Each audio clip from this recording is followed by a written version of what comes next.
My name is Eric Allen, man. You know what I mean? I'm known as Kilo G. You know what I mean? Shit, I was born in St. Louis, Missouri. You know what I'm saying? I was raised in Oceanside. Yeah, I mean, I've been in Oceanside since 1979. I was born in 74. Because my sister was born in Tri-City, so I was in Oceanside in 75. But my memories start from 79. You know what I mean? As far as what I can remember. In 79, I went to St. Louis, Missouri. That's when I met my father for the first time. You know, he was a tall black man, you know what I'm saying?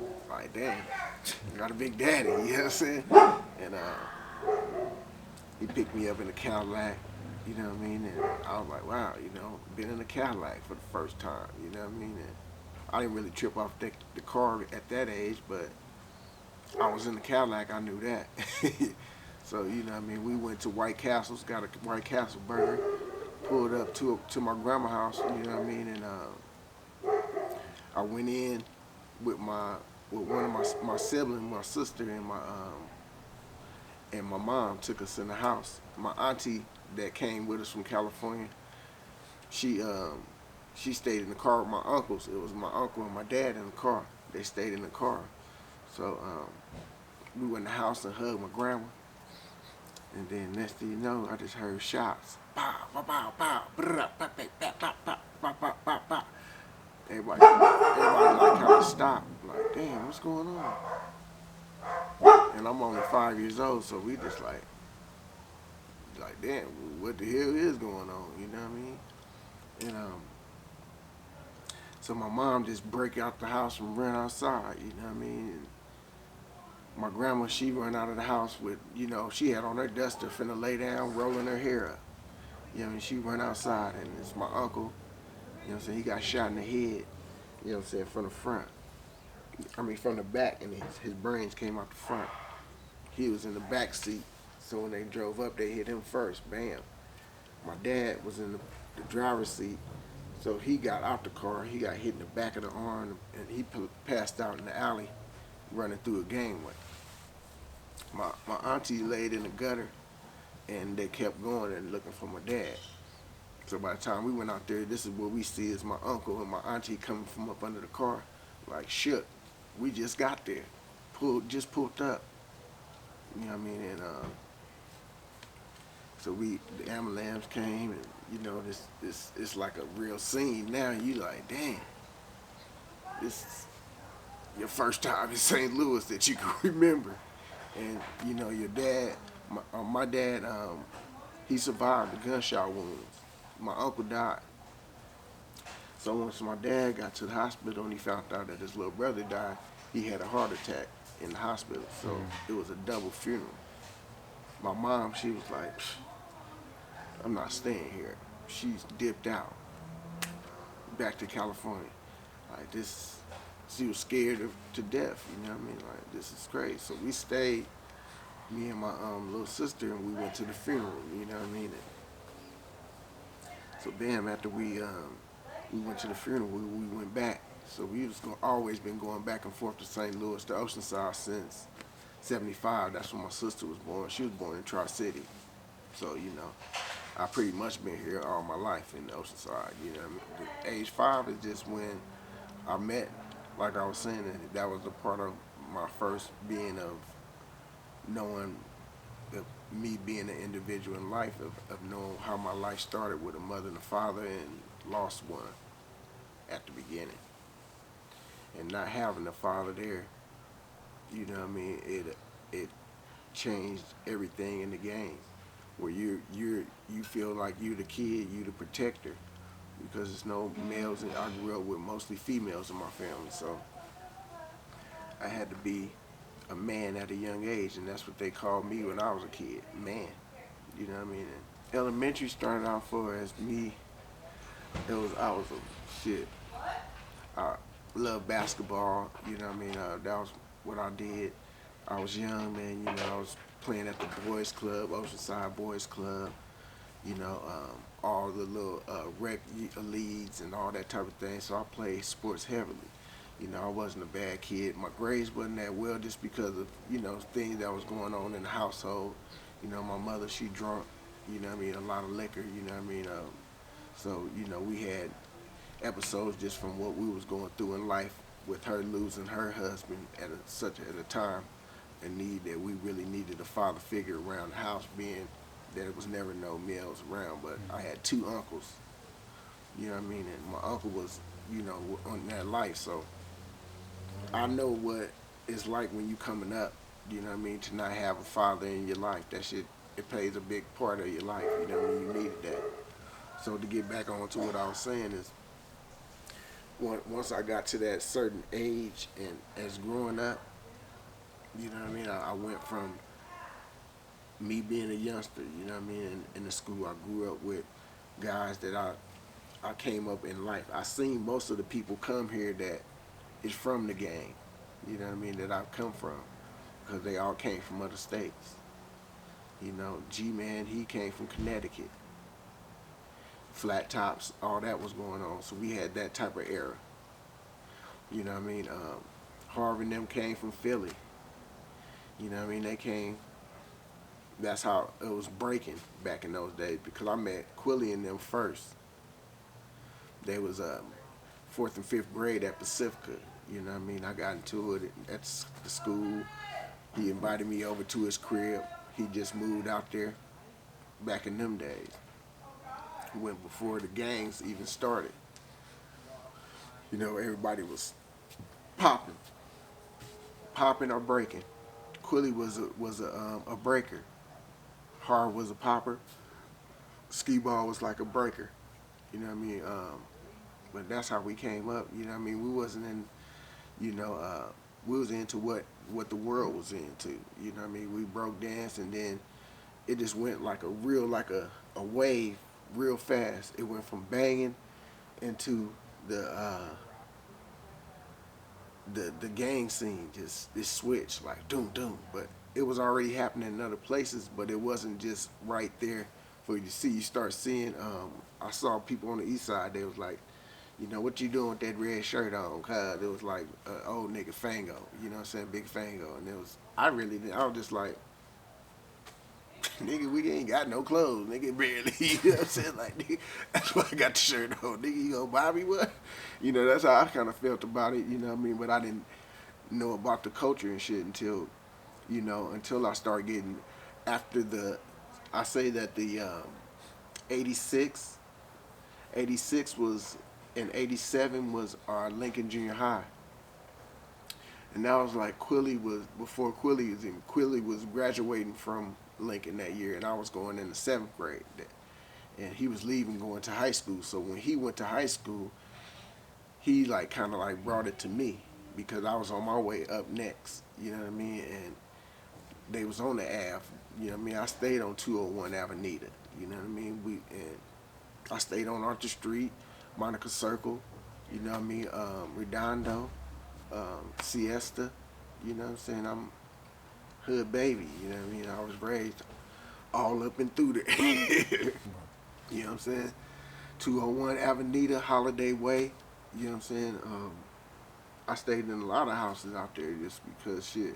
My grandma worked on base, you know what I'm saying, for 20 something years, retired, you know what I'm saying, 50 years of service. She was just, you know what I'm saying, congratulated folk, you know what I'm saying? She old, she's still up there, you know what I mean?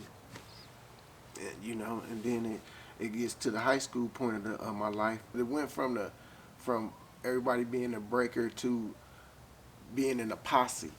A posse was just like a group of motherfuckers. You know what I mean? Everybody wanted to be in some type of posse. So it was an East Side posse, Deep Valley posse, West Side. What they was Keyways. You know what I mean? But and that's why who we was around back in those days. So they, you know, they was crippin', we was Cub, but we was just a posse because we wasn't in the game yet. You know what I'm saying? It said like we was like Deep Valley posse. You know what I'm saying? We know where we was from. We know we lived here. You know what I mean? And most of the motherfuckers that was from all those gangs lived there. When they was, you know, everybody had their little time to put their cell phone and make they did their bubble, but most of the people that I knew lived in the valley at some point in time. my auntie, my auntie had a car in the hood when we lived on Monica Circle, and and I was in that position of trying to find a name, and I was, didn't want to. Be, I was gonna try to go under Elo with the Valley Villa. You know what I'm saying? Earl, you know what I mean? That was the homie. He don't, ain't no bombing or nothing like that no more. That was when the hood was coming apart. We had some stones. Earl was one of them stones. Artists, knockout artists. And I was gonna be Lil Elo. Um, but I saw this car that they came from like Memphis, Memphis place on it, and it had Kilo G on the side of it, and I was like, and they pulled up in it, and they was in front of the house, and every day I used to see it because they just moved from Memphis in it, and it was my auntie car, and I was like, and I was like, that's a hard name right there, Kilo G, and it wasn't theirs because they just bought it just to drive out here. They don't know who the fuck Kilo G was. You know what I'm saying? It was just on the side of their car. And I got it off the side of a car. You know what I'm saying? And I wrote it and I held on to it. You know what I mean? And it was from the side of a car. And then, NWA and all that came and it just was my name already. You know what I mean? It was already, you know what I mean? I got it off the side of a car. I never wanted to be an E-man or nothing like that because they already had them G-man, E-man, and you know what I mean? So I had to come with something else with it, you know what I mean? It was just all a part of creating that character. I was good at that because, you know what I mean? I knew how to write good so I could strike, you know what I'm saying? I knew how to talk, the crib walk, everything. As far as the gang culture came, we was like one of the last people to come.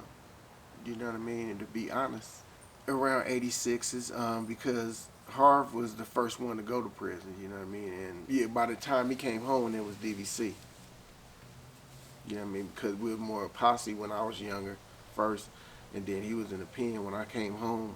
When he came home he went to Soledad back in the day when it was like Soledad. When he came home, it was like, because Michelle died in 90, bro. You know what I'm saying? So you got to think, he came home like 88, 89, somewhere like that. You know what I mean? So by that time, we was already starting our freshman year in high school.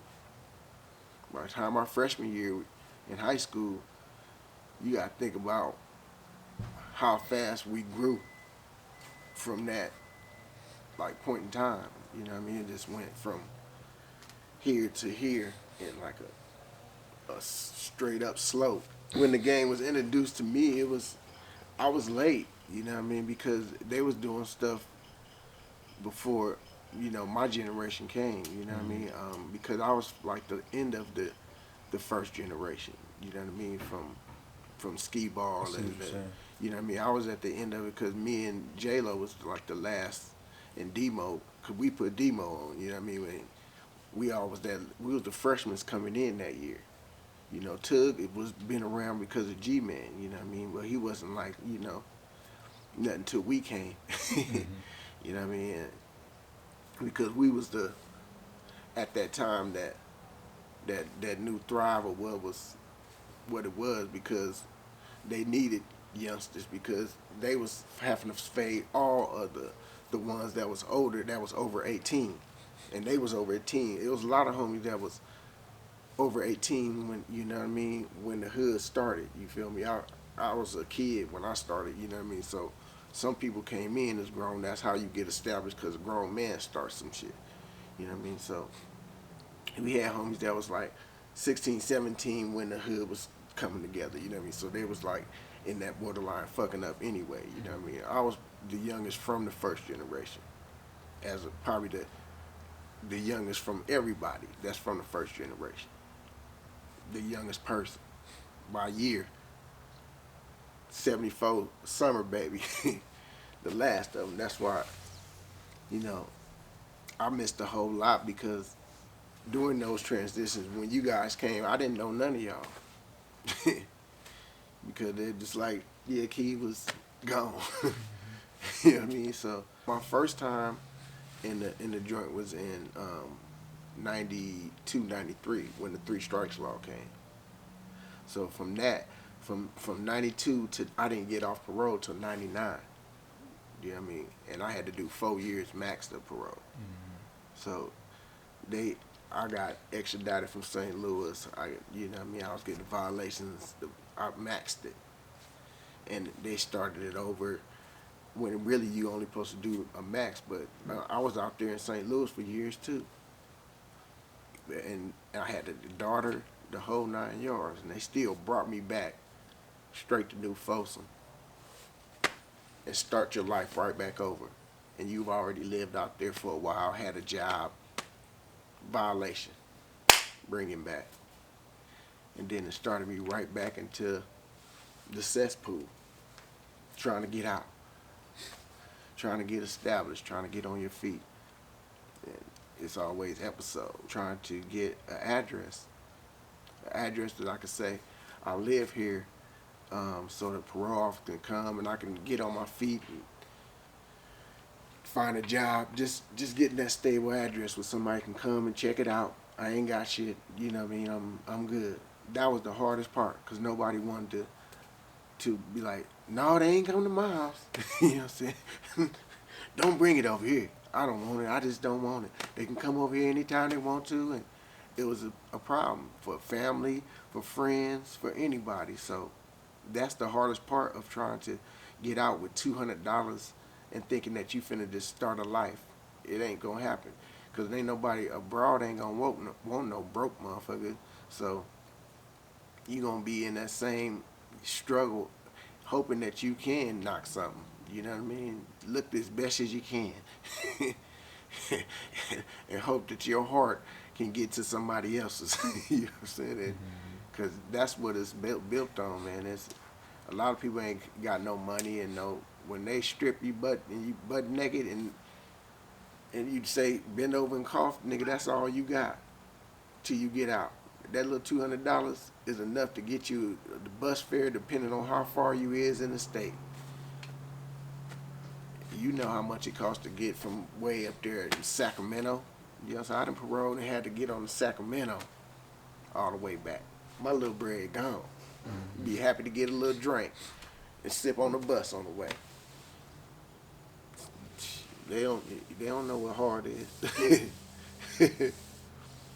But it's different, man. You know what I mean? So it's a lot of us, we just got to grow. You know what I mean? As individuals, more than we do, more than what you would do if you was in a gang. You know what I mean? A gang can't do shit for me. You know what I'm saying? Because shit, I know what it takes to be a man. And when I was trying to figure it out, that's what was an outlet, because I didn't have nothing else. I didn't have no daddy punching on me at home, so I had to get the discipline from the streets. It changed for me, man, when the last time that I was working and thought that I had it figured out. You know what I mean? Like, yeah, get a job, stay working. You know what I mean? And you think you can fandango in the hood and, you know, still, you know, manifest, you know what I mean? Thinking that you could just beat the system, you know what I'm saying? So, you know, and until one day they kicked in my door, you know what I mean, and got me with gun, and then it all starts back over again. I was in my 30s, and then now, you know, after I did the case, the whole thing, and did the time of what I had to do, 5 years probation and all that type of shit, and that right there was my point of when I knew I had to grow up. You know what I mean? And they're not gonna give me no more chances. They waiting for me to make a mistake. You know what I mean? And I'm gone. I'll be just like a lot of these guys they worship and look up to. I'll be just like a trophy sitting up there collecting dust. You know what I mean? And they ain't gonna know the struggle and the shit that I've been through to try to just to make it and stay alive. I never had no problem with no gang member or nothing. Just being where I'm from is what got me in the problem. Because I could talk to anybody and be cool with anybody. You know what I mean? just being where I'm from is what gave me all the problems in my life. You know what I mean? And knowing that you don't got no type of background for somebody that told you something positive, they'd be like, look, watch your back. You like, oh, over there? Okay. You know what I'm saying? It ain't no, you know what I mean? Pat you on the back, man, you did good. You know what I'm saying? It was, nigga, back to back for the squabble. You know what I mean? It was that type of thing. It was all came fast, aggressive. I got three biological and I had three step kids, you know what I mean, that I raised. I didn't get to raise my first daughter because I was in the system. I I had my daughter in St. Louis when I paroled in '94, and I was with her for like 8 9 months. And California brought me back. Like I said, I went to New Folsom and paroled from up there. They brought me. I got to come back to Donovan. Excuse me. I came back to Donovan and paroled from Donovan. And no, they paroled me to Centinela. I went from Donovan to Centinela and then paroled from Centinela. So that was that little trip, and they just brought me back for a violation. And I was out of state with a kid, so I lost all rights to my kid because I had absconding in Oceanside as soon as I got there because I could never get an address, so I had to keep running. You know what I'm saying? And at that time, all the homies had the same parole officer. So if I'm at his house, I gotta jump through the window. You know what I'm saying? Because we got the same PO and I'm already absconding. You feel me? So it was never good times, but you thought you was happy because you had something to talk about. You know what I mean? Man, I had, you know, man, I still ain't got no address. You know what I mean? And that first cycle was rough, man, getting out because I really didn't get a chance to get a job and get on my feet. It was straight to the streets from my first time when I got back because everybody was at that super time. They was super active. 95, 96, it was super cracking. You know what I mean? And I didn't get a chance to get no job and do that. I had to go do the violations, the violations.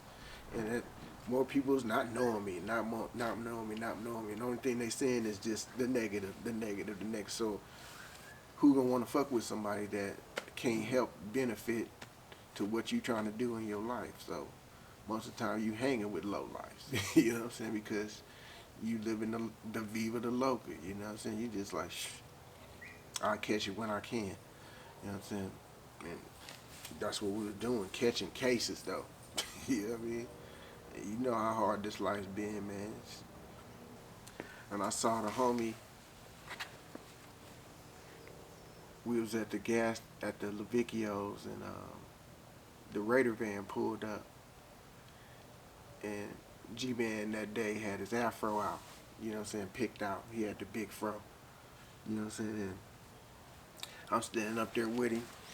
You know what I'm saying? I'm fresh on. You know what I mean? Like, and I don't know really nothing about the Raider van and all that. You know what I'm saying? So, you know what I'm saying? And so Chris pulled up, you know what I'm saying? And he was like, he just looked at G-Man. G-Man was like, he went to the store and bought the beer and came out, put his beer in there. And he was like, I was like, who is that?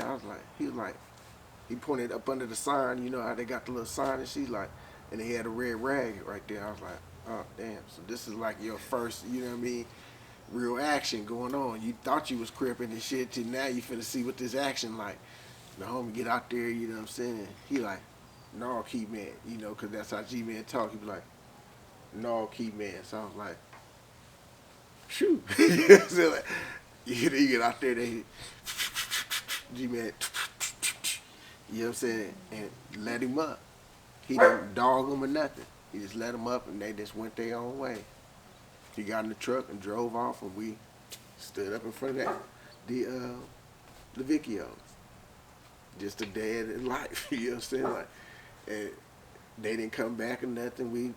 Homies started coming, and it was just a regular day. And that's just one day of how it was every day. Mm-hmm. You know, we could be walking down the street, get through playing basketball, or just got through wrestling for a couple hours, and whatever the case may be. Walking home past the garage, and Come on, guys. Oh, 10 motherfuckers come out the garage with their shirts off and where's Space? full off the Budweiser. Glacier. You know what I'm saying? You like, damn. Big ones. You know, we had like Wilbo, they like 6'5". You know what I'm saying? You like, nigga, you ain't nothing but like 100-something pounds. They could just slap you across the street. And homies, like, we gotta just stand there like, cause you know if you run, nigga, you might well go and take what you got coming, you know what I'm saying? Because what's gonna happen from you running is gonna be worse than that, you know what I mean? So we just really had to be 10 toes down, man, you know what I mean, and stand firm. And a lot of times some days was good and some days was bad, you know what I mean? And we had to live with it. You know what I mean? With Mexicans, we had the same thing, you know what I mean? They get faded and like fight me. You like, nah, we ain't even thinking about you, bro. You know what I mean? But they just want you to have some type of reaction from them. You know what I'm saying? Like, ain't good. You walking away ain't good enough. You know what I'm saying? Like, you just want some type of action, like to make you trigger yourself. You just be like, man, I ain't even tripping off you, man. Just gone. Let me be me and you be you. You know what I mean? We ain't, but they kind of just forced their way into a war with us, into people getting hurt and people. I was going to school in Mesa. I lived in Mission Villa, bro. You know what I mean? I walked to Libby Lake every day, hopped the fence and played basketball at Libby. You know what I mean? I was there in Mesa when all that whole apartment complex was black. You know what I'm saying? Mission Villa. All the guys that's banging all these hoods and all that type of shit lived in Mission Villa. Fats, the whole Dunn family, the Waltons, Wompy, Wompy, all, you know what I'm saying? I can't think of all the names, but the guys lived there, you know what I mean? It was Alfonso Ross, he's a professional skateboarder. He lived right there on the corner in Mesa. John Boy stayed right there next to the 7-Eleven. And this is back in the day, nigga. You know what I'm saying? Real shit. But we all lived it, and Mesa wasn't like that, homie, at the beginning. It just the politics of what was going on in jail brought that shit to the streets. And they just made them, like, you know, they said do this, so we gotta do it. You know what I mean? And they just started acting racial towards us. It was, you know, the Rasa. I remember that song when we was in high school, bro. It got us into a melee. Cause homies was out there dancing, doing like this and shit. You know, J-Lo. We had El Camino and that song come out and we had the little Friday thing. He start pulling up his pants and doing all that. So now the Mexicans, they getting hot. You know what I'm saying? The only Mexicans that went to our school was Mesa. You feel me? It wasn't no other little gangs like they got now that went to the high schools. And because it wasn't no Martin Luther King, nigga. It was Lincoln. We went uptown to school. You know what I'm saying? So the only gangs it was is what we was. You know what I mean? It wasn't like in junior high it was already a gang because when none of us lived it, we all caught the bus uptown. There wasn't no schools in the valley. You know what I mean? So when the banging started was when I got to El Camino. You know what I mean? That's when it was, and I had a short, brief street memory because I went by my freshman year straight to juvenile hall. You know what I'm saying? Then got back out for a few brief moments, back to the hall again, straight to Campo. Got kicked out of camp, so I never got to even come home. And then went straight to Glen Mills. So by the time I came home, I was 17, and I was a freshman when I left. No, I was a freshman. No, I was a sophomore. I was a sophomore because the freshman year I went to Summit. Now I opened up Summit for the blacks in Oceanside. I went with a lot of factors. Mimi, all those people that went there at that time. We opened up the Pep Boys up there we opened that school up for the alternative school. You know what I mean? And after that it was the Campo. the Glen Mills, and then from Glen Mills was a short stay. I was only 17, went to prison at 18. Got out 90 some years. That's when I met all y'all. You know what I'm saying? So that's how fast it went. Get Down was going up to do his time, and I had just came from New Folsom down because I had got extradited from St. Louis. So I had already been in Folsom before they came up there. You know what I'm saying? I've been up there already, and I was on my way down in '96. You know what I'm saying? And the home, we was all, everybody was in Donovan at that time. You know, Get, Sleepy, Harv, G-Man. I don't think Harv was there yet, but I think he was coming. The other guy with the big eye, Crip Lou. It was his first time in the joint. We didn't even know he was from the hood. Me and Harv went up to him like, you from Deep Valley, homie? You know who I am? You know what I'm saying? Because you don't know me, you ain't on the set. You know what I'm saying? Come on now, kid. You know what I'm saying? You don't know me, you ain't from Deep Valley, man. I mean, because I'm from the people. The roots, yeah. So it was just more lesson, you know what I mean? And he told us everything. So I mean, we didn't turn him away or nothing, you know what I mean? Because it ain't about that type of thing. But it just that we was just felt important. You know what I'm saying? And all the guys that came up at that time, man, it was our first death, man. When we seen Michelle die, you know, that was probably the worstest time of that we ever went through, in as far as you picking up what you gonna do in your life. When you see somebody die at that age, 14 years old, and you only like 15, you know what I'm saying? So it wasn't like you could say no more. You know what I mean? I was obligated. It was in my stone, in my heart, you know what I mean? To the death, you know what I'm saying? She got killed for nothing, you know what I mean? We fell because of us just standing in front of Alberto's. You know, we ain't no motherfuckers get killed for standing in front of Alberto's because no one ever has. You know what I'm saying? And that changed everything. You know what I mean? And it's the way things is now. It's getting better, and that's good. You know, because it was bad for a long time. You know what I mean? And we were just, you know, in a repetitive cycle. You know what I mean? And losing a lot of people that we can't get back. And it's really is for nothing. I don't really see what I got out of everything that I transpired through in my life. I don't see what I gained from it. Nothing. That was the hardest part for me because, and then it's so bad because you still can't let it go, nigga, and you still ain't had nothing.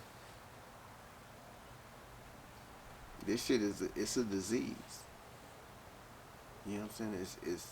It can be cured though. You know what I mean? Just if you get the time to cure it before something happened to you, and a lot of people don't recognize that opportunity, and that's what I want to recognize, that opportunity, so I can make my next step my best step. You know what I mean? And graduate in life, period. And that's what I'm working towards too right now. G-Man. Because I've spent the most time with G-Man. Ski Ball, because the time we shared was the most memorable times. And Quilly, because he was just my friend from childhood. You know what I mean? Those three was like my main dudes.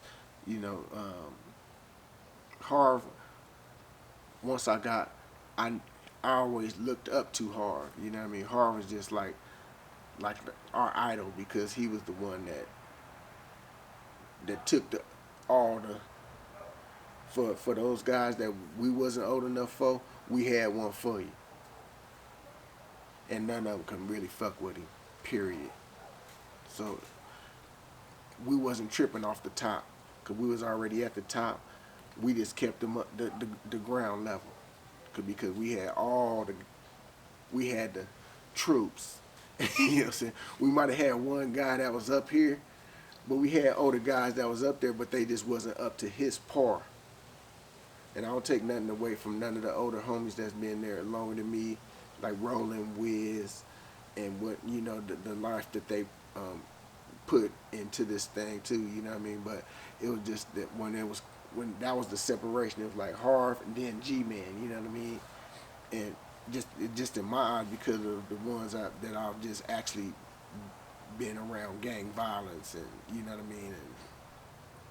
And I never really even got to be around Harv because he was never around. You know what I mean? And it was mostly G-Man, you know what I mean? Or Ski Ball, you know what I mean? And Booski and all them, they was just around too. And when I met Shakes, it was from the newspaper, you know what I mean? Because I had already been to jail, and they were just like, who is this? So he came all the way over there to Shadow Way to meet me. You know what I'm saying? But everybody had already knew me. But I didn't live in that part of the set yet. I was in Shady Way.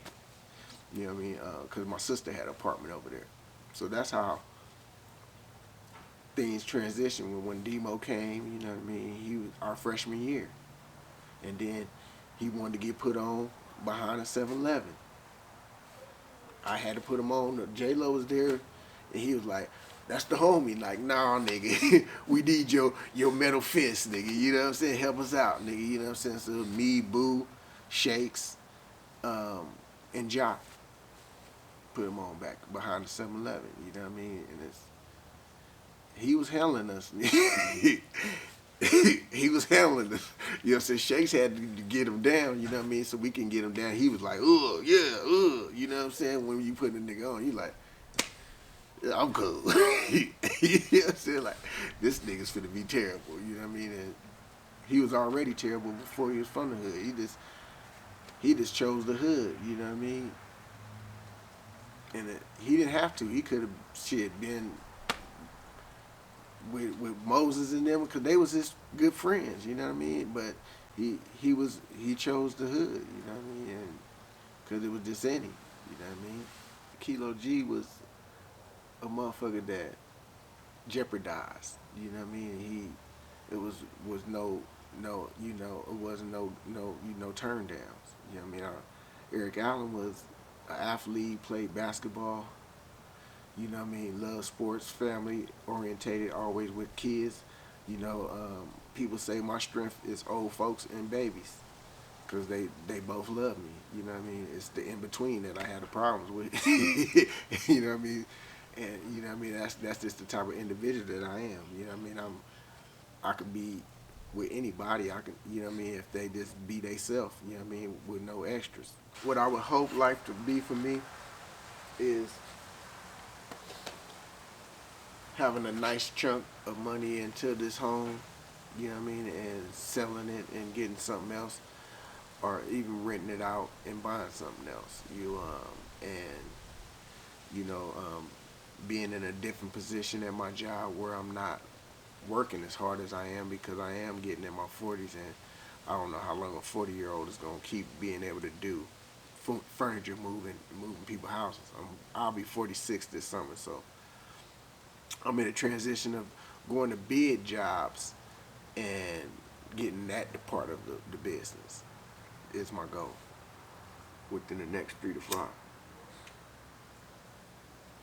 And I'm in a career mode of as far as pay wise, but I just need to do something that is not as strenuous on my body. And let go of some cigarettes, shit like that. You know what I mean? Work on, that's why I want to try to work on bettering myself as far as looking to a higher power, a God, someone that can really save me. You know what I mean? Because that's the only thing that we really got left in life right now. Because you can see what we got going on. You need religion. You need some type of base, and you grew up with it all your life, but you just always put it on the back burner. And this is not the time to put it on the back burner, especially at the end of your life. You know what I mean? 'Cause I know I'm almost at a 50 point. You know what I mean? I can't do this shit forever. You know what I mean? And this shit is got to, come to an end. You know what I mean? So I want to end it on the right foot, not, stumbling and die in jail or get shot by a buster, or by anyone. You know what I mean?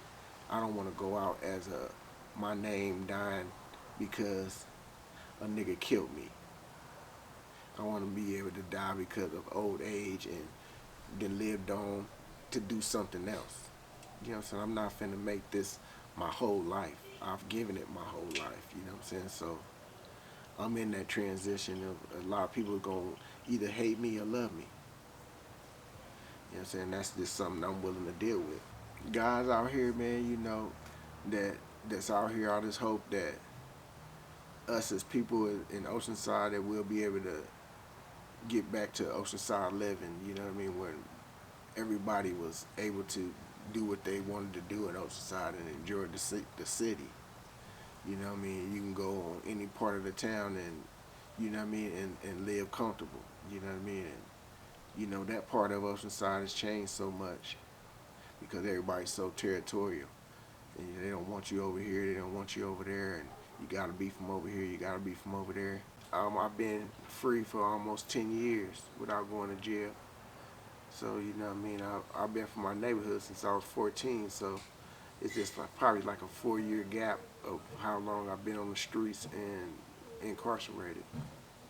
You know what I mean? So most of my life has been in jail and little time on the streets till I got a certain age, and that was like in my 30s. You know what I mean? When I discharged my second number. You know what I mean? So it took a while to get to a point where I can maintain a job and, you know what I mean, and function in society and be able to fight cases from the streets, because I learned how to be a citizen, you know what I mean, and knew what my rights was. I was just taking offers and deals that you get railroaded in, not knowing the system and what's going on. You know what I mean? So, because you live in a young, wild life that you really ain't got no control of until they sit you down and, you know what I mean, and you be like, damn, what am I gonna do after this? You know what I mean? And you get stuck trying to catch up, and a lot of times you still way behind. You know what I mean? So that's where I'm at with it, man. I'm tired of catching up, you know what I'm saying? You know what I mean? I'm mustard now, you know what I'm saying? Check me out, you know what I'm saying? You know what I mean? Catch up with me, it's your turn. I think I can help the worstest youth, because shit, I was one of the worstest dudes, you know what I'm saying? So I need to work with someone that's feel that they in the best part of their activity, you know what I'm saying, and show them and try to talk to them and tell them what this activity really do. You know what I'm saying? They need to hear from someone that's been through what they haven't been through yet, and what's about to happen if you can't get it together, you know what I mean? And I can show them that I came from something with no education, you know what I'm saying? I don't have a high school diploma or a GED. I've tried, I went to school in prison, but it's activities in there, you know what I'm saying? So I couldn't focus on none of that, you know what I mean? Because I was still myself, a moniker, you know, Kilo is a moniker, you know what I mean? And I've had that reputation from the get, you know what I mean? You know, so I had to live that life. I didn't have time to catch up. I can catch up to somebody that, cause I can relate to where they coming from right now. You know what I'm saying? And I'm from those days, but I can tell you what's gonna happen. And do you really want to stop? Do you really want to go to jail? I don't think so. Nigga, it ain't even no room for you. You gonna be bumped up on the floor. You want that? I don't think so. Granted. And so I've done the unthinkable and stepped into the truth out of them lies I would think before. All I ever knew would never lead me to freedom's lane. I see the reality now, and none of me feels the same. I can't even express what it feels like to feel like what I feel like. It just feels right in real life. Killing field lights with a blue tint and red beams to stealing real lives with a blueprint and red schemes to feeling real life and me manifesting a way of life that I never thought was possible. Standing in rest, made a life.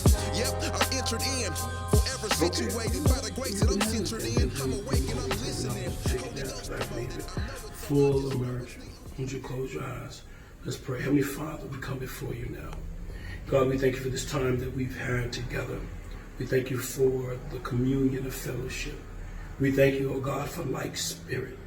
We thank you, oh God, for being able to acknowledge you in all thy ways and how you have directed this young man's path. We thank you, oh God, for his mindset. We thank you for giving him another birthday. If it was up to the enemy, he would have took him out a long time ago. But because of the ordained plan and assignment that you have for this young man, many young men will be saved and filled with the Holy Ghost and baptized in Jesus' name. And we ask, oh God, that you would put the leadership anointing on him to speak life into dead situations. God, we ask you to give him the power to do the right thing after he's emerged out of this water, to be able to walk in thy strictness, but yet in the blessings. Oh God, let everything he touch turn to favor. Let everything he asks for according to the will be delivered to him in no time flat. Let his house, oh God, be a haven of love and favor, oh God. Allow him to walk upright and circumspect in your word. Allow our relationship, oh God, to go further than it's ever been, that we might work together in the kingdom, that we might draw all men unto you. Because you said if you be lifted up, you would draw all men unto you. Now, Lord, we bring to you my brother, who based on his own confession of the death, burial, and resurrection of Jesus Christ, and based on his belief of the death, burial, and the resurrection of Christ, we baptize him in the name of Jesus for the remission of his sins, and he shall receive the gift of the Holy Ghost. Woo! Yes. Thank you. Was grace in real life, this life inside.